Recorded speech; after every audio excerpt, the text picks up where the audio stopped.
Olá novamente. Agora eu vou falar um pouquinho com vocês sobre segurança do trabalho. Para iniciar esse assunto, eu gostaria de estar apresentando o time de segurança do trabalho. Então, o time de segurança do trabalho aqui no Brasil é composto por mim, Daniel, supervisor de segurança do trabalho.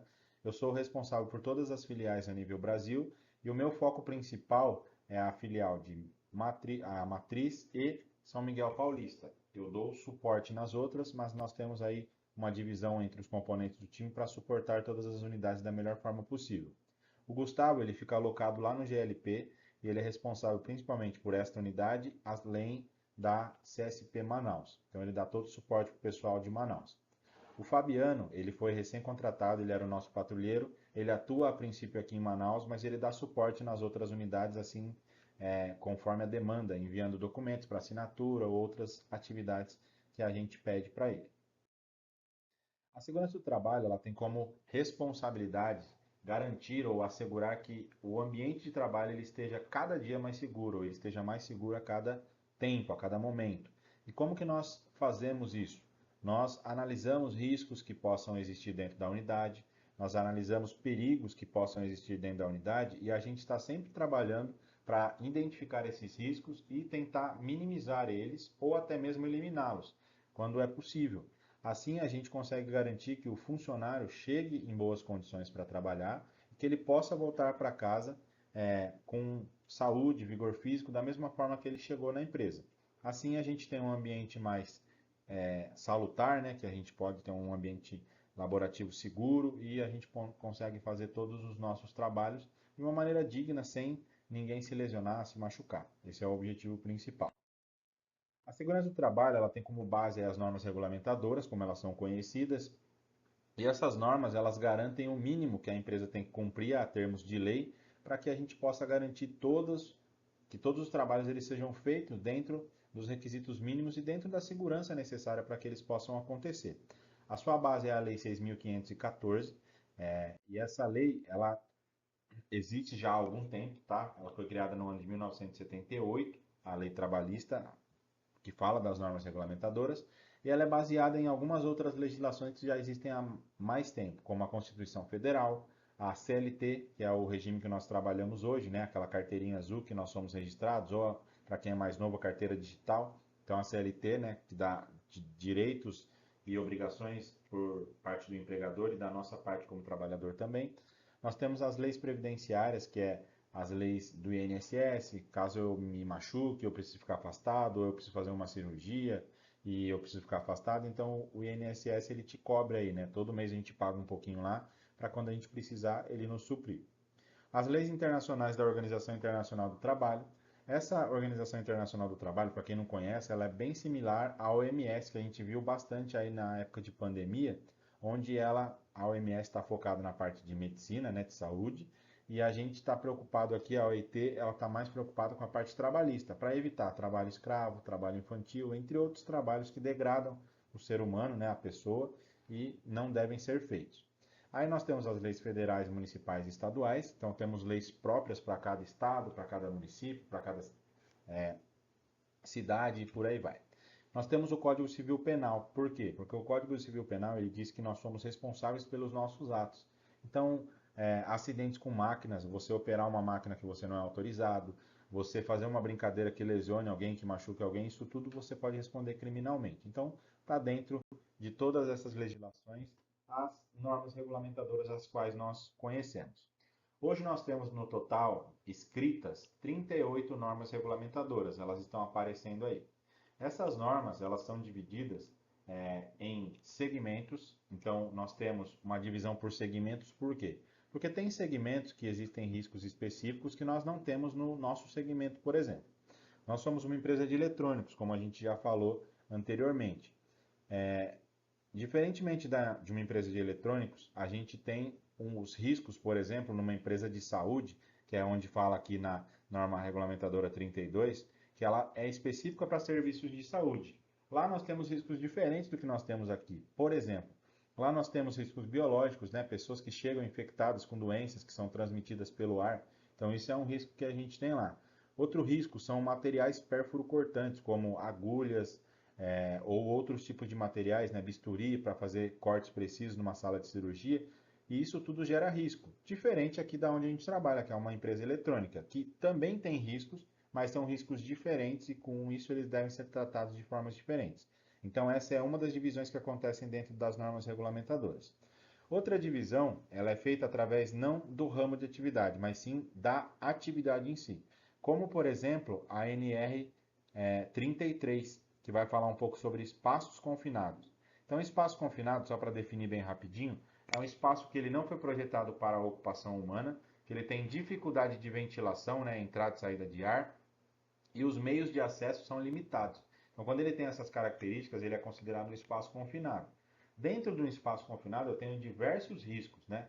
E dentro desses riscos, eu não posso tratar ele como um risco qualquer, porque ele leva um risco à vida, né? Ele leva, o maior risco dele é a perda da vida. Então, se você está num lugar que você não consegue respirar, você não consegue sair rapidamente, e você tem dificuldade de iluminação, outras coisas, uma pessoa claustrofóbica, por exemplo, né? Desculpa o erro da palavra aí, mas basicamente é um pouco difícil de você trabalhar num ambiente desse. E esse ambiente, qualquer erro, você pode vir a óbito. Então, por esse motivo, existem algumas atividades, eu poderia citar outras, mas vou citar durante o treinamento, que tem em sua norma específica, porque é uma atividade de alto risco que nós chamamos.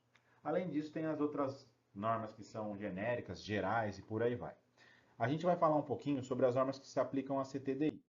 Então, independente de onde você estiver, né? Se você estiver na CSP Manaus, na CSP São Miguel, na CSP Pinheiros ou em outra unidade da CTDI e está assistindo esse vídeo agora, a gente vai estar passando pelas normas aqui de forma genérica e aqui a gente vai estar usando exemplos. Então, pode ser que essa norma, quando eu citar ela, não vou estar citando da sua unidade, mas eu vou dar exemplos aí para cada uma delas. A norma regulamentadora número 1 fala um pouco sobre as disposições gerais. Essas disposições gerais, ela prevê que toda empresa deve ter um programa de gerenciamento de riscos. Esse programa nada mais é do que um inventário dos riscos existentes no ambiente de trabalho, a fim de conhecer esses riscos, qual o potencial de risco dele e quais as medidas de controle que a empresa adota para eliminar ou minimizar esses riscos. Além disso, ela fala um pouco sobre uma ordem de serviço. Essa ordem de serviço é um documento que você vai assinar em breve. Se você é novo aqui, você vai assinar em breve, ou pode ser que você já tenha assinado, mas é um documento que vai constar a sua função, quais os riscos da sua função, quais são os controles. Se você tem que utilizar algum equipamento de proteção como controle, vai estar falando quando você deve usar e como você deve usar. Vai estar falando sobre algumas outras coisas como regras da empresa, regras gerais e algumas recomendações de segurança aí para você se manter seguro durante a sua jornada aqui conosco.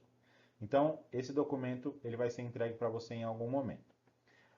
Além disso, a norma fala que todas as empresas que contratem colaboradores sobre o regime CLT precisam cumprir as diretrizes de todas as outras normas regulamentadoras.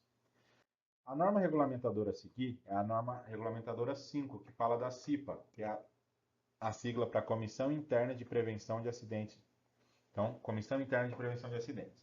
Para que serve a CIPA? A CIPA ela é uma extensão da segurança do trabalho ou ela é um órgão dentro da empresa que ele é um órgão independente, onde nós temos pessoas que representam a empresa, são eleitas, né? Assim como a nossa eleição nacional para presidente, para governador, vereador, nós temos uma eleição na empresa para escolher os representantes da Comissão Interna de Prevenção de Acidentes. E aí, essas pessoas que são escolhidas, elas são direcionadas para um trabalho de prevenção, assim como as pessoas que a empresa indica. Então, a empresa indica a mesma quantidade que foi eleita, isso é baseado no número de funcionários que nós temos em cada unidade. A exemplo, nós temos a CIPA aqui atual da Matriz, onde nós temos 6 representantes, onde 3 foram eleitos e 3 foram indicados pela empresa.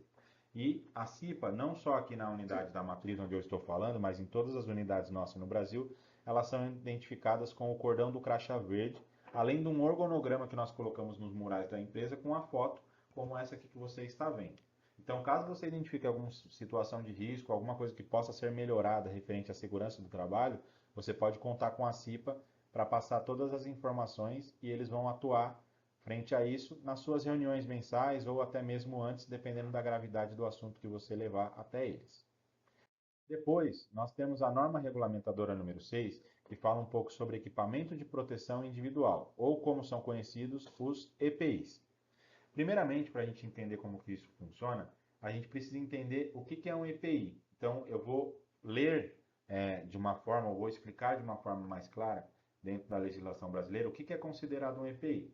O EPI ele é considerado todo dispositivo de proteção que ele é utilizado individualmente pelo trabalhador, então você não pode emprestar o seu item, tá, o seu EPI, e ele é um item que, além dele ter sido feito, concebido para proteção, ele precisa ter sido testado e aprovado para aquela finalidade, onde ele vai receber um certificado de aprovação, que nós chamamos de CA, ou um selo, né, que nós chamamos. Esse selo ele é um número que vai constar lá no seu EPI. Esse número ele diz que o equipamento foi testado e aprovado, e aí esse número ele tem uma validade. Então esse EPI, se ele tem essas duas características, né, se esse item tem essas duas características, ou seja, foi projetado para proteger o trabalhador e tem o certificado de aprovação, então ele pode ser considerado um EPI. E aí vale se atentar, porque na legislação nós temos algumas regras para a utilização dos EPIs, onde nós temos uma divisão entre as obrigações e os deveres, tanto da empresa quanto do trabalhador. Esse trecho eu vou ler na íntegra para vocês entenderem do que se trata. Então, lá no item 6.5.1 da norma regulamentadora 6, ele vai falar sobre a responsabilidade da empresa. Então, fala o seguinte: cabe à organização quanto ao EPI. Primeiro, adquirir somente o aprovado pelo órgão em âmbito nacional competente em matéria de segurança e saúde no trabalho. Ou seja, eu só posso comprar um equipamento que tenha o certificado de aprovação. Segundo, orientar e treinar o empregado. Então é obrigação da empresa orientar como que usa, treinar como usa, para vocês saberem como utilizar esse equipamento da melhor forma e da forma correta, para que ele possa ter efetividade e te proteger. Terceiro, fornecer ao empregado gratuitamente. Então eu não posso cobrar um EPI, logo eu não posso exigir que você compre um EPI. Como por exemplo, às vezes as pessoas me perguntam sobre o sapato de segurança. Daniel, posso comprar um sapato de segurança? Não pode, porque a empresa ela é obrigada a te fornecer isso gratuitamente, como está escrito aqui na norma. Adequado ao risco, em perfeito estado de conservação e funcionamento. Então essa é a obrigação da empresa, te fornecer um item em bom estado de funcionamento. Além disso, a empresa tem a obrigação de registrar o fornecimento desse EPI ao empregado, podendo ser adotados livros, fichas ou sistema eletrônico, inclusive por sistema biométrico. Em algumas das nossas unidades, a gente já adota o sistema biométrico, ou fichas, né, assinadas ali manualmente. Então, dependendo da unidade que você está assistindo isso aqui, ou você vai receber isso de forma biométrica, ou você vai receber isso através de uma ficha que você vai assinar. Aí, depois ele passa para uma segunda parte, onde ele continua falando da parte da organização. Lá na linha E, do mesmo item que a gente estava lendo anteriormente, ela fala sobre exigir o seu uso. É obrigação da empresa exigir o uso do EPI do colaborador. Então, isso tudo que a norma pede, que a legislação pede, eu preciso ter uma forma de comprovar que eu estou fazendo. Então, como que eu comprovo que eu estou exigindo o uso do colaborador? A gente divide isso de algumas maneiras. Então, no nosso entendimento, a primeira maneira é, se o colaborador ele está usando o EPI, quando eu tenho, por exemplo, uma visita de um perito do trabalho, ele vai olhar que todo mundo está usando, então ele conclui que a empresa está fazendo a sua parte, ela exige o uso. Como que isso é verdade? Lá na nossa casa, muitas vezes a gente faz alguma atividade de risco, mas a gente não usa EPI. E por que a gente não usa? Pode ser porque a gente não tem ou por alguns outros motivos, mas principalmente porque não tem ninguém cobrando a gente de usá-lo. Se tivesse alguém cobrando e tivesse disponível esse item, provavelmente a gente usaria. Então isso comprova, de uma certa forma, que a empresa está exigindo uso. Então essa é uma das formas. Outra forma, quando a gente tem pessoas, e infelizmente algumas pessoas estão cabeça dura e não quer usar o item. Então o que a gente faz nesse caso? Eu preciso aplicar uma medida administrativa para comprovar que eu estou exigindo o uso do EPI daquela pessoa, mas aquela pessoa, por algum motivo, ela não está fazendo o uso correto porque ela não quer, ou ela não entendeu o principal objetivo, coisa nesse sentido. Então, nesse caso, a medida administrativa ela também serve como uma comprovação de que eu estou exigindo o uso. Não é o que a gente gosta de trabalhar, a forma que a gente gosta de fazer, mas, caso seja necessário, a falta do uso de EPI ela pode ter medidas administrativas, como nós vamos ver daqui a pouco. Outro item, responsabilizar-se pela higienização e manutenção periódica, quando aplicáveis, estes procedimentos em conformidade com as informações fornecidas pelo fabricante ou importador. Existem alguns EPIs que eles exigem um cuidado próprio e específico. Esses EPIs podem ser citados como exemplo aí, aqueles EPIs que um apicultor usa ou uma pessoa que trabalha no ramo químico, né, como empresas de remédios, ela tem alguma substância que pode cair no uniforme ali da pessoa ou na roupa, e ele pode ser prejudicial, tanto para a pele ou na lavagem para o meio ambiente. Então, para esses tipos de equipamento, a empresa ela tem que criar um procedimento para ele fazer uma manutenção, contratar uma empresa especializada para higienização disso e tudo mais. Na CTDI, nós não fazemos nenhum tipo de uso de itens que caia nessa afirmação aí que a gente acabou de fazer da norma. Todos os nossos EPIs são EPIs simples, como sapato de segurança, óculos de segurança, e podem ser higienizados localmente, né? Então, você pode lavar lá seu óculos na torneira do banheiro mesmo, né? Depois só seca ele, evitando usar produtos químicos. Mas se for fazer uso, algum produto neutro e tudo mais, porque os produtos químicos eles podem estragar o seu EPI. Substituir imediatamente quando danificado ou extraviado. Então, assim que a empresa fica sabendo da perda, né, no caso extravio, ou que o EPI esteja danificado, ela tem que fazer a troca. Comunicar ao órgão de âmbito nacional competente em matéria de segurança e saúde no trabalho qualquer irregularidade observada. Então, se eu identifiquei que o EPI está com qualidade suspeita, eu contato o fornecedor, ele não resolve, a obrigação da empresa é contatar o Ministério do Trabalho e informar daquela irregularidade encontrada no equipamento de proteção que já está aprovado neste caso. Depois, nós temos as obrigações do trabalhador. Então, somos nós que somos empregados da empresa, quais são as nossas obrigações? Então, a primeira delas, usar. Então, é a sua obrigação usar o equipamento de proteção. Tá? Isso que a gente está falando aqui é baseado numa lei, então a lei ela deve ser cumprida. A segunda etapa, mas não menos importante, ela vai falar sobre o seguinte, utilizando apenas para a finalidade que se destina.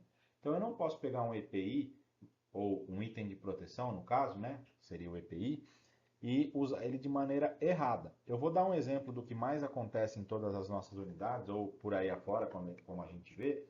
O óculos de segurança, por exemplo, ele é feito para proteção dos olhos, né, contra alguma coisa que possa ser projetada, um respingo de algum produto químico ou algum outro tipo de agente que a gente está utilizando ou manipulando.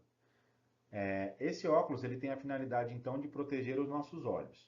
Se eu vou no banheiro, eu tenho a necessidade de estar de óculos? Não, porque lá no banheiro não vai ter nada que faça com que eu precise usar o óculos.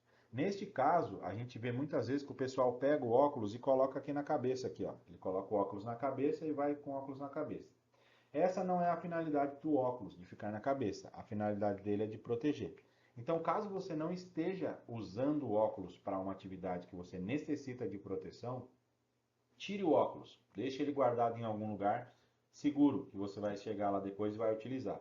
Você não deve usar os óculos na cabeça em nenhum momento do dia, porque essa não foi a finalidade a qual ele foi destinado. E se você faz isso, você está descumprindo uma lei, uma regra interna, uma legislação, e isso pode ser passível de alguma medida administrativa. Então, use o EPI direitinho aí para a gente não ter nenhum tipo de problema, beleza? Segunda coisa, responsabilizar-se pela limpeza, guarda e conservação. Então é sua responsabilidade limpar o EPI, guardar o EPI e conservar o EPI íntegro. Então você não pode deixar jogado em qualquer lugar, não pode emprestar ou fazer qualquer outro tipo de coisa que possa danificar o item aí, o EPI. Tá? Isso pode ser cobrado de você. Então evite, né? Guarde seu EPI com cuidado aí, cuide dele, ele é seu, então cuida dele direitinho, beleza? Comunicar ao empregador qualquer alteração que torne impróprio para uso. Então, se você identificou que seu EPI está rachado, está rasgado, no caso de luva, está quebrado, no caso de óculos ou outro item, avisa a empresa e ela vai substituir esse item o mais breve possível. Tá? Por que eu digo o mais breve possível? Se tiver em estoque, vai ser imediatamente. Se não tiver estoque, vai solicitar a compra. Assim que chegar, a gente vai fazer a entrega. Na CTDI, os EPIs eles são entregues pelo setor de almoxarifado, isso para a matriz e GLP. Para as filiais, a gente não tem um setor de almoxarifado para fazer essa entrega. Geralmente isso fica centralizado ou no líder do seu setor ou na segurança do trabalho, dependendo do caso. Ou algum focal da segurança do trabalho, pode ser o RH, pode ser algum outro responsável por isso. Procure seu líder, se você está na dúvida, não sabe quem vai entregar, pergunta para ele como que funciona a entrega de EPI após você assistir esse vídeo e ele vai te orientar certinho como que funciona isso, tá bom? Então basicamente é isso. Só vou repetir uma coisa que eu já falei, quando você não usa o EPI, você está passível de medidas administrativas, porque isso é considerado uma falta, né? Ou um comportamento inseguro, como nós chamamos. Então você está trazendo insegurança para si quando você deixa de usar o EPI. E isso é passível de medidas disciplinares, como advertência, suspensão e até mesmo demissão por justa causa, dependendo da frequência e recorrência desse tipo de atitude. Depois, nós temos a norma regulamentadora número 10. Provavelmente, você não vai trabalhar com eletricidade, ou pode ser que você vá trabalhar. Mas o que é importante você saber? Para trabalhar com segurança, instalações e serviço em eletricidade, que é o que a norma diz, você precisa ter um treinamento, um certificado. Pode ser um curso do Senai, por exemplo, que te torne eletricista. Você precisa ter uma autorização da empresa e você precisa ter um treinamento de NR10 para você poder mexer com eletricidade. Então você foi treinado, habilitado e autorizado. Se você tiver essas três coisas, você pode mexer nos quadros elétricos da empresa, com a conivência da empresa, obviamente. Caso não seja o seu caso aí, você não vai mexer com eletricidade, o que, que a gente pede? Nunca abra quadros elétricos, nunca mexa na energia elétrica, abrir uma tomada e tal, não faça isso, tá bom? Porque isso é um grande risco para você e para a operação. Caso você identifique algum fio exposto, alguma tomada aberta, alguma extensão que está em más condições, avise imediatamente ou alguém da CIPA ou a sua liderança para que a gente possa corrigir isso imediatamente e eliminando assim esse risco aí que você acabou de identificar, beleza? Depois nós temos a NR11 que fala um pouco sobre movimentação, armazenagem e manuseio de materiais.